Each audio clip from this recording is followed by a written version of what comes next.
Good morning and happy Sunday, beautiful people. 7:28 na nga nang tayo ay bumangon at kasabay ko na din si Daddy. Binuksan na muna niya ang kortina para nga makita natin ang napakagandang view ng dagat at nagluto nga ako today ng champurado para sa aming almusal. Hinugasan na rin niya ang mga pinagamitan nating kawali at kaldero kagabi dahil ang dishwasher nga ng condominium ay hindi gumagana.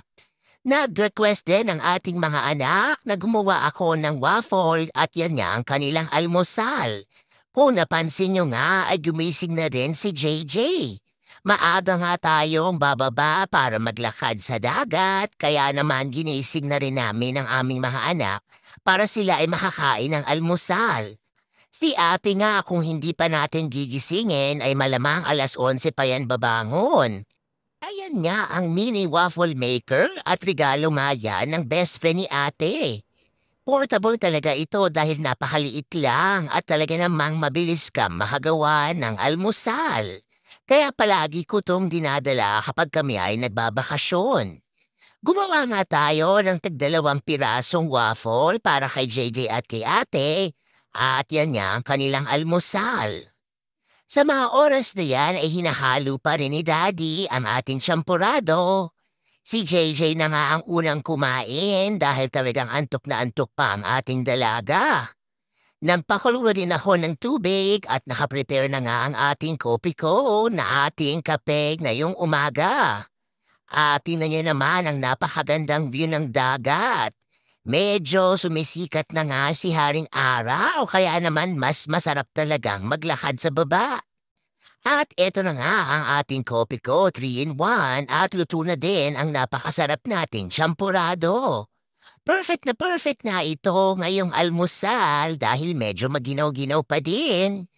At sino ba naman ang hindi gaganahan kumain sa tabing dagat kung ganyan nga ang view? Eto na nga si Mama, nagmumukbang na at tingnan niyo naman ang aking asawa. Ginaya nga niya akong magmukbang at talaga namang natatawa ako sa pagmumukha niya. May pagkaungas pa nga si Daddy dahil picturean ko raw siya ulit at nahangasim ang kanyang mukha sabay nag-thumbs up edi wow siopaw. Si Daddy talaga mukha lang seryoso pero sa totoong buhay ay napakakengkoy nga niyan. Pasado 9:00 na nga nang matapos silang kumain at bumaba na nga tayo para pumunta sa tabing dagat. May bitbit pa rin silang shovel dahil ngayon nga ay gusto na namang maghuhay ni JJ at meron silang pinaplano ni Daddy na gawain dito sa tabing dagat. Si ate nga ay bitbit pa rin ang kanyang bag para sa kanyang painting. At inilagay na nga muna namin ang aming mga tsinelas sa gilid at nagsimula na ngang maghuhay ang aking mag-ama. Siyempre naman si Mama ay for the video lang at tayo nga ay tagatingin lang dahil hindi natin kayang yumuko dahil tayo ay may art tour. Marami din tayong nakitang sand crabs at ayan na nga ang kanilang ginagawa. Gusto nga nilang padaluyin ang tubig kaya naman si Daddy ay for the hukay ng malalim na balon. Sa mga oras na yan ay tapos na ring magpinta si ate kaya naman pumunta na din siya dito para tingnan niya ang proyekto ni Daddy at ni JJ. Si Mama ay lakad lang ng lakad dahil medyo maginaw pa rin. Yan na nga si ate, hiniram muna ang pala at isinulat niya ang aming family name para sa ating picture taking mamaya. Meron pang pakasel si Daddy at si JJ at talaga namang gusto yatang maging engineer. Tapos na nga si ating magguhit at yan nga ay inalo ng tubig. Kaya naman galit na galit siya at gumawa ulit ng panibago. Kung napansin nyo nga ay wala halos katao-tao dito sa beach dahil hindi pa nga peak season. Next week, pagsapit ng Memorial Day ay punong-puno na yan. Panay nga ang sulat ni ate sa sand gamit ang shovel dahil medyo bored na din ang ating dalaga. Siyempre pa marami tayong pictorial sa tabing dagat kaya naman marami tayong itatabi sa ating memory box. Pagkatapos nga niyan ay pumasok na kami at nagpabili na naman ng Starbucks ang ating panganay. Hindi natin laging ginagawa yan pero dahil bakasyon ay pinagbigyan na namin ni Daddy dahil paborito talaga niya yan. Pagkadating nga namin sa kondo ay sinilip muna ni JJ ang hinukay at ginawa nilang castle. Pero yun nga ay nawala na dahil nga sa laki ng alon. Ready na din tayong kumain ng pananghalian. As usual, nag-init lang tayo ng ating mga tira-tira at binaon from Pennsylvania.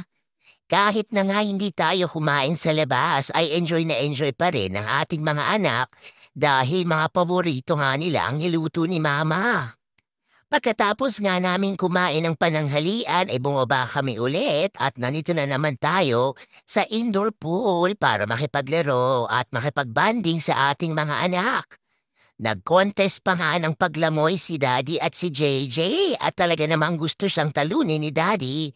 Pero siya nga ay nasawi dahil napakabilis ng ating bunso para yung Shokoy. Pagkatapos nga ng mahigit isang oras ay bumalik na ulit tayo sa condominium at eto na nga ang napakagandang view ng oceanside. Pagkabalik nga natin sa loob ng condominium ay gumawa naman tayo ng ating merienda. Ito na nga ang ating mais kunyelo, mabuti na lang talaga ay kumpleto ang gamit nila dito sa kitchen.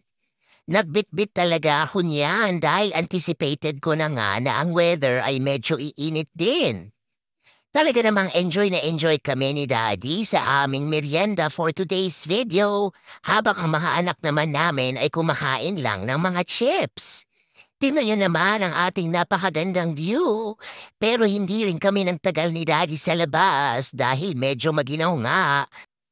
Nagpahinga lang kami sandali at pasado 5:20 nga ay nagluto na tayo ng chicken noodle soup na mga bagets at lobster bisque naman para kay Daddy. Nagsimula na din tayong mag-empake dahil bukas nga ay babalik na tayo sa Pennsylvania. Dahil nakaligo na nga ang lahat ay niligpit ko na din ang mga toiletries. Konti lang ang ating bitbit dahil kompleto naman ang kondo. Hindi naman ako masyadong nagbitbit ng mga damit dahil sila nga ay mayroong full washer and dryer. At ready na nga tayong kumain ng hapunan. Masayang-masaya na naman ang puso ni Mama dahil sama-sama na naman kaming kumain ng aming mga anak. Talaga namang mapapa-thank you Lord ka na lang sa binigay na pagkakataon sa atin na kumain ng sabay-sabay.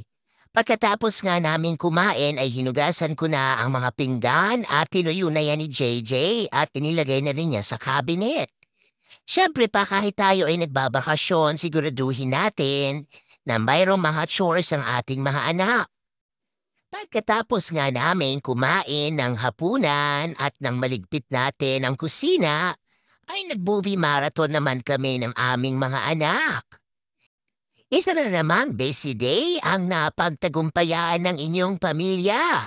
Yan lang muna for today's video. Maraming salamat sa lahat ng sumusuporta sa akin dito sa Facebook world.